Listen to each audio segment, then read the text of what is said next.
ان کے ساتھ کاموں کے اندر خوشی کے موقع پہ شریک ہوگا تو کئی مرتبہ جب بندہ پچھلی باتوں کو یاد کرتا ہے اور وہاں پہ رشتہ دار پھر ہندو مذہب کی تعلیم دیتے ہیں تو کئی مرتبہ ایمان کمزور ہو چکا ہوتا ہے، یہ پھر ایمان کو چھوڑ کر اس کی طرف چلا جاتا ہے۔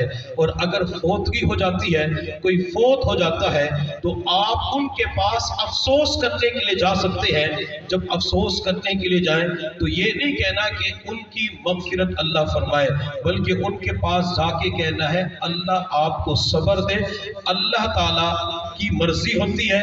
جب اللہ کی مرضی ہوتی ہے بندہ دنیا سے چلا جاتا ہے، اس قسم کے جملے استعمال کر کے افسوس کیا جا سکتا ہے اور ان کو سلام بھی نہیں کر سکتے۔ لیکن اگر کسی کے دل میں آتا ہے کہ میں نے ان کو سلام کرنا ہے تو سلام ایسے نہیں کہیں گے السلام علیکم ورحمۃ اللہ وبرکاتہ، بلکہ یوں کہیں گے السلام علی من اتبع الہدی۔ اگر آپ حضرات شریعت مطہرہ کی پابندی کریں گے، عمل کریں گے تو اللہ تعالیٰ ایمان کی حفاظت فرمائیں گے۔ ایک اللہ والے کے پاس ایک نوجوان آیا، اس نوجوان نے کہا کہ حضرت مسلمان اور مومن میں فرق کیا ہوتا ہے؟ ایمان اسلام میں فرق کیا ہوتا ہے؟ کہتے یہ مسلمان یہ مومن۔ اللہ والے نے فرمایا میں زیادہ تعریفات کو تو نہیں جانتا، اختلافات کے اندر بھی نہیں پڑھنا چاہتا۔ مسلمان وہ ہوتا ہے جو اللہ کو مانتا ہے اور مومن وہ ہوتا ہے جو اللہ کی مانتا ہے۔ یہ کلمہ پڑھ کر مسلمان ہو چکے ہیں، اگر یہ قدم قدم پہ اپنے رب کی مانتے رہے، اللہ کی مانتے رہے، اللہ صحیح معنوں کے اندر انہیں مومن بنا دیں گے۔ اگر اعمال صالحہ کا اہتمام کرتے رہے، اللہ نے ایمان کی وجہ سے، اعمال صالحہ کی وجہ سے جن انعامات کا وعدہ کیا ہے اللہ وہ انعامات انہیں ضرور عطا فرمائے۔ رشتہ داروں کے ساتھ، خاندان والوں کے ساتھ تعلقات قائم رکھنے ہوتے ہیں، پیسے وغیرہ کا لین دین کا معاملہ ہوتا ہے، چیزیں بیچنی اور خریدنی ہوتی ہیں، تو اس حوالے سے شریعت مطہرہ کی تعلیم یہ ہے کہ بندہ کسی بھی مذہب سے تعلق رکھتا ہے تو اس سے چیز خریدی جا سکتی ہے، اس کو چیز بیچی بھی جا سکتی ہے، قرض لیا بھی جا سکتا ہے اور قرض دیا بھی جا سکتا ہے۔ کئی مرتبہ بیٹا مسلمان ہو جاتا ہے لیکن ماں باپ مسلمان نہیں ہوتے، غیر مسلم ہوتے ہیں۔ بیٹا اپنی امی ابو کو ملنے کے لیے ان کے گھر جاتا ہے، شریعت مطہرہ کی تعلیم یہ ہے کہ بندہ تب بھی اپنے والدین کا ادب و احترام کرے۔ والد والدہ اگر غیر مسلم بھی ہے تب بھی جائز کاموں کے اندر ان کی اطاعت کرنی ہوتی ہے۔ والدہ بیمار ہے، غیر مسلم ہے، وہ اپنے بیٹے سے کہتی بیٹا مجھے ڈاکٹر کے پاس لے جاؤ، تو بیٹا مسلمان غیر مسلم والدہ کو ڈاکٹر کے پاس لے جا سکتا ہے، اس کو دوائیاں خرید کر دے سکتا ہے، وہ خون دینا چاہے تو دے سکتا ہے، وہ اس کی مٹھی چاپی کرنا چاہے، جسم دبانا چاہے، خدمت کرنا چاہے، تب بھی شریعت مطہرہ نے اس کی اجازت دی ہے۔ ایک اور رشتہ داروں کے جب گھر جاتے ہیں تو وہ کھانا کھلاتے ہیں، تو کھانا کھا سکتے ہیں یا نہیں کھا سکتے؟ دیکھیں ہندو مذہب کے اندر گوشت کا استعمال تو نہیں کیا جاتا، لیکن جہاں تک ہم نے سنا ہے کہ گائے کے پیشاب کو استعمال کرتے ہیں، کئی ویڈیوز بھی ہم نے دیکھی ہیں۔ اگر بندہ کھانے کے لیے چلا جائے اور وہ پیشاب کو متبرک سمجھتے ہیں، برکت والا سمجھتے ہیں، اگر وہ کھانے پینے کی چیزوں پہ ڈال دیں تو اس سے انسان کی روحانیت کے اوپر اثر پڑتا ہے۔ اس لیے کوشش یہ کریں کہ جب رشتہ داروں کے گھر جائیں، غیر مسلم ہیں تو وہاں پہ کھانا نہ کھائیں۔ البتہ کئی مرتبہ بازار سے چیزیں منگوائی جاتی ہیں، بازار سے بسکٹ منگوا لیے، یہ کوک منگوا لی، کولڈ ڈرنک منگوا لیا، جوس منگوا لیا، اگر وہ منگوا کے آپ کے سامنے رکھتے ہیں، چیز بازار سے آئی آپ کے سامنے رکھ دی گئی تو آپ اس کو استعمال کر سکتے ہیں۔ اس لیے ہمیں چاہیے، میں ان تمام احباب سے درخواست کروں گا یہ حضرت مولانا محمد شعیب صاحب دامت برکاتہ العالیہ سے مستقل رابطے کے اندر رہیں، کوئی اور عالم ہو، مفتی ہو تو ان سے معلومات کریں کہ ہم نے آگے کیا کرنا ہے، وہ رہنمائی کرتے رہیں گے، انشاءاللہ دین کے اوپر چلنا آسان ہو جائے گا۔ کلمہ طیبہ پڑھنے کے بعد جو سب سے پہلی چیز فرض ہوتی ہے اسے نماز کہا جاتا ہے۔ نماز دن کے اندر 5 مرتبہ پڑھنا ہر مسلمان مرد اور عورت کے اوپر فرض ہے۔ نماز پڑھنے کے لیے میں احباب سے درخواست کروں گا، اگر علاقے کے اندر گاؤں کے اندر مسجد ہے تو جماعت کے ساتھ نماز کا اہتمام کریں۔ اگر علاقے کے اندر مسجد نہیں ہے اپنی جماعت کروا سکتے ہیں۔ ایسے بھائی نذیر صاحب ہیں الحمدللہ، ان کا جماعت میں چیلا بھی لگا ہوا ہے، وقتاً فوقتاً جماعت کے اندر جاتے بھی رہتے ہیں، تو یہ اپنی جماعت کی ترتیب بنا لیں۔ جب نماز جماعت کے ساتھ ہوگی اللہ 27 گنا اس پر ثواب عطا فرمائیں گے۔ میرے محبوب صلی اللہ علیہ وسلم نے ارشاد فرمایا، جو بندہ 5 وقت کی نماز پڑھتا ہے اللہ اسے 5 انعام عطا فرماتے ہیں۔ سب سے پہلا انعام اللہ یہ عطا فرماتے ہیں، اللہ معاشی پریشانی کو ختم فرما دیتے ہیں۔ کئی مرتبہ جب لوگ کلمہ پڑھ لیتے ہیں، ایمان قبول کرتے ہیں، تو سب سے بڑی پریشانی معاش کی ہوتی ہے۔ بندہ کسی کے پاس کام کر رہا ہوتا ہے اور نوکری سے فارغ کر دیتے ہیں، کوئی کسی کے ساتھ تعاون کر رہا ہوتا ہے وہ اپنا تعاون وظیفہ بند کر دیتا ہے، لوگ پریشان ہوتے ہیں اب کہاں جائیں۔ رزق کا وعدہ میرے اللہ نے خود لیا ہے۔ میں ان تمام احباب سے درخواست کروں گا اللہ کی ذات پہ توکل کریں، اللہ کی ذات پہ بھروسہ کریں۔ میرے اللہ نے قرآن عظیم و شان میں فرمایا وَيَرْزُقْهُ مِنْ حَيْثُ لَا يَحْتَسِبُ، میں ایسی جگہ سے رزق عطا کروں گا جہاں بندے کا وہم و گمان بھی نہیں ہوگا۔ اللہ ایسی جگہ سے رزق کا انتظام فرماتے ہیں بندے کی پریشانیاں ختم ہو جاتی ہے۔ اللہ کی ذات پہ توکل کریں، اور جب بھی کوئی پریشانی آ جائے 2 نفل نماز پڑھ کے اللہ سے مانگے، اللہ میں نے چند دن پہلے ایمان قبول کیا ہے، اللہ پچھلی زندگی سے توبہ تائب ہو گیا، اللہ یہ پریشانی ہے، اللہ میری پریشانی کو ختم فرما۔ جب بندہ 2 نفل پڑھ کر اللہ سے مانگتا ہے اللہ اس کی پریشانی کو ختم کر کے، اللہ غموں کو ختم کر کے اس کی پریشانیوں کو خوشیوں میں تبدیل فرما دیتے ہیں۔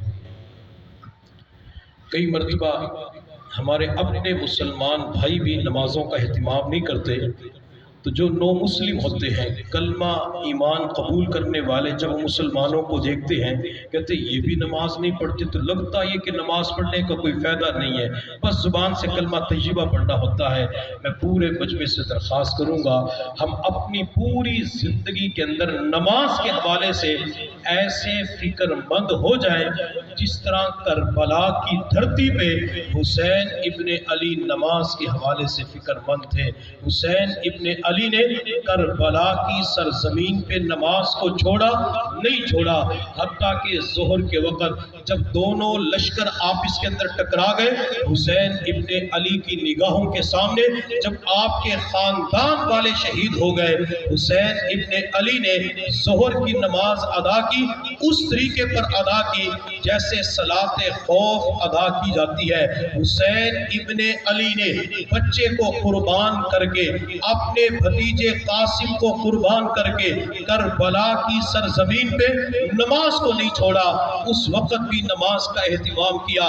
عصر کی نماز سے پہلے حسین ابن علی شہید ہو جاتی ہے۔ میں گھر کے اندر تشریف فرما ماؤں بہنوں اور بیٹیوں سے کہوں گا حضرت زینب رضی اللہ تعالی عنہا جو حسین ابن علی کی ہمشیرہ ہے، ان کی زندگی کا مطالعہ کرنا، زندگی کو پڑھنا، زینب کی زندگی میں نماز کا کیسے اہتمام پایا جاتا تھا۔ جب حسین ابن علی شہید ہو گئے، علی اکبر بھی شہید ہو گئے، علی اصغر بھی قربان ہو گئے، اور محمد بھی ذبح ہو گئے، آپ کے بھائی ابو بکر بن علی، عمر بن علی، عثمان بن علی، عباس بن علی، جعفر بن علی، محمد بن علی یہ بھی شہید ہو گئے۔ حضرت حسین ابن علی کا پورا لشکر کٹ چکا تھا، خاندان ذبح ہو چکا تھا۔ جب عصر کی نماز کا وقت آیا، حضرت زینب رضی اللہ تعالی عنہا نے 72 لاشوں کو دیکھ کر بھی عصر کی نماز کو قضا نہیں کیا، عصر کی نماز کربلا کی دھرتی پہ ادا کی ہے۔ حضرت زینب فرماتی ہے جب میں نے عصر کی نماز ادا کی، عصر کی نماز ادا کرنے کے بعد میں نے بائیں طرف کر دیکھا ایک خاتون کھڑی ہوئی تھی، اس کے ہاتھ کے اندر پانی کا پیالہ تھا، مجھے کہنے لگی سیدہ پانی کا پیالہ پی لو۔ میں نے کہا تو کون ہے؟ آج 3 دن ہو چکے ہیں، پانی کا گھونٹ نہیں ملا، دریائے فرات کے اوپر 500 بندوں کا پہرا لگا دیا گیا، تو آل رسول سے محبت کرنے والی، آل رسول تو ذبح ہو چکے ہیں، پانی کا پیالہ کیوں لے کر آئی ہے؟ نام تو بدلا۔ وہ خاتون کہنے لگی سیدہ زینب میں حر کی بیوی ہوں، حر حسین کے لیے خون دے کے دنیا سے چلے گئے، میں پانی کا پیالہ لے کر آپ کے پاس آ گئی تاکہ میں بھی محبت کا اظہار کر سکوں۔ حضرت زینب نے پانی کا پیالہ ہاتھ میں پکڑ لیا، ہاتھ میں پکڑ کر خیمے کی طرف چلی گئی۔ خیمے کے اندر امام زین العابدین لیٹے ہوئے تھے، حسین ابن علی کے بیٹے ہیں، اپنی بیماری کی وجہ سے، شدت بخار کی وجہ سے وہ اپنے خیمے کے اندر لیٹے ہوئے تھے۔ زندہ بچ جاتے ہیں، زین العابدین کے قریب جا کے بیٹھ گئی، زین العابدین کے سر کو اٹھا کے زینب نے اپنی گود میں رکھا، ان کے چہرے پہ سر پہ ہاتھ پھیرنا شروع کر دیا۔ پھر زینب روتے ہوئے کہنے لگی بیٹا زین العابدین کھڑا ہو جا، تو آج یتیم ہو چکا ہے۔ جب زین العابدین نے آنکھیں کھولی، زینب کے چہرے پہ نظر پڑی، کہنے لگا کون مجھ سے اتنا پیار کر رہی ہے؟ زینب کہنے لگی تیری پھوپھی زینب پیار کر رہی ہے۔ زین العابدین کہنے لگا پھوپھی آپ نے ایک جملہ کہا اٹھ بیٹا تو یتیم ہو چکا ہے۔ میں کیسے یتیم ہو گیا؟ امام زین العابدین کے سامنے زینب کہنے لگی بیٹا تیرا والد حسین ذبح ہو چکا ہے، سر تن سے جدا کر کے نیزے کی نوک پہ بلند کر دیا گیا، آج تو والد کے سائے سے، والد کی شفقت سے محروم ہو چکا ہے۔ پھر زینب رضی اللہ تعالی عنہ نے کربلا کی سرزمین پہ 10 محرم الحرام کو عصر کی نماز کے بعد پانی کا پیالہ زین العابدین کے حوالے کیا، بیٹا پانی پی لو، تجھے بخار بھی ہے، تو 3 دن کا پیاسا بھی ہے، طبیعت بھی ناساز ہے۔ زین العابدین نے پانی کا پیالہ پکڑا، لبوں کے قریب لے گیا، پھر پوچھنے لگا پھوپھی جان آپ نے پانی پیا ہے؟ زینب کہنے لگی بیٹا میں نے پانی نہیں پیا۔ پھوپھی جان آپ نے پانی کیوں نہیں پیا؟ تو زینب کہنے لگی بیٹا زین العابدین پہلے چھوٹے پانی پیئیں گے، بڑے باغ کے اندر پانی پیئیں گے۔ زین العابدین نے کہا پھوپھی جان اگر چھوٹوں نے پانی پینا ہے تو سب سے پہلے میری بہن سکینہ کو پانی پلا دو، وہ تو مجھ سے بھی چھوٹی ہے۔ حضرت حسین نے اپنی شہادت سے تھوڑی دیر پہلے زینب کو وصیت کرتے ہوئے کہا تھا زینب ان شہزادیوں کا خیال رکھنا، اور سکینہ کے بارے میں فرمایا میری بیٹی سکینہ کا خیال رکھنا۔ زینب پانی کا پیالہ لے کر سکینہ کے پاس گئی، بیٹی پانی پی لو، 3 دن ہو چکے ہیں تو نے پانی نہیں پیا۔ سکینہ نے پانی کا پیالہ ہاتھ میں پکڑا، لبوں کے قریب لے گئی، پانی نہیں پیا۔ اپنی پھوپھی جان سے پوچھنے لگی پھوپھی جان بیمار زین العابدین میرے بھیا نے پانی پی لیا؟ پھوپھی زینب کہنے لگی نہیں بیٹی، زین العابدین نے کہا ہے پہلے چھوٹے پانی پیئیں گے، بڑے باغ کے اندر پانی پیئیں گے۔ تو سکینہ کہنے لگی اگر چھوٹوں نے پہلے پانی پینا ہے میں کربلا کی سرزمین پہ پہلے علی اصغر کو پانی پلا دیتی ہوں جو مجھ سے بھی چھوٹا ہے۔ علی اصغر 6 ماہ کا بچہ ہے، 6 مہینے کا بچہ ہے۔ سکینہ علی اصغر کی طرف دوڑ لگا دیتی ہے۔ سکینہ کو کیا پتا تھا علی اصغر دنیا سے جا چکا ہے، علی اصغر شہید ہو چکا ہے۔ شہید ہونے کے بعد تو پانی نہیں پیا جاتا، شہید ہونے کے بعد تو کھانا نہیں کھایا جاتا۔ سکینہ نے دوڑ لگائی، سکینہ زمین پہ گر پڑی، حتیٰ کہ پانی کا پیالہ کربلا کی دھرتی کے اوپر گر جاتا ہے، وہ پانی کربلا کی دھرتی پی جاتی ہے۔ حضرت زینب نے دیکھا، سکینہ کے پاس آئی، سکینہ کو اٹھا کے خیمے کے اندر لے گئی۔ حضرت زینب فرماتی ہے تھوڑی دیر کے بعد مغرب کا وقت ہوا، میں نے مغرب کی نماز بھی ادا کی۔ زینب میں تجھے سلام کرتا ہوں، تیری عظمت پہ قربان جاؤں۔ زینب تیرے قدموں کی خاک کے ذرات پہ اپنے ماں باپ کو قربان کر دوں۔ تیرے سامنے بھائی شہید ہو چکا ہے، تیرے سامنے بھتیجے شہید ہو چکے ہیں، تو نے نماز کو قضا نہیں کیا، تو نے سجدہ قضا نہیں ہونے دیا۔ عصر کی نماز بھی پڑھی، مغرب کی نماز بھی پڑھی، عشاء کی نماز بھی پڑھی۔ حضرت زینب فرماتی ہے 10 محرم الحرام کا دن گزر چکا تھا، رات 11 کی آ چکی تھی۔ عشاء کی نماز کے بعد میں نے خیمے کی طرف نظر دوڑائی، مجھے سکینہ نظر نہ آئی، میرے کانوں کے اندر حسین کی وصیت گونج رہی تھی، زینب میری بیٹی سکینہ کا خیال رکھنا، سکینہ کو اپنے پاس سلانا۔ حضرت زینب فرماتی ہے میں نے ایک خیمے کے اندر دوسرے خیمے کے اندر سکینہ کو تلاش کیا، مجھے سکینہ مل نہ سکی۔ میں نے آواز دی سکینہ سکینہ تو کہاں چلی گئی؟ سکینہ تیری وجہ سے پریشان ہوں۔ حضرت سکینہ فرماتی ہے میں خیمے کے دروازے کے قریب آئی، مجھے باہر سے رونے کی آواز آئی، میں پردے کے اندر ملبوس ہو کر جب باہر دیکھنے گئی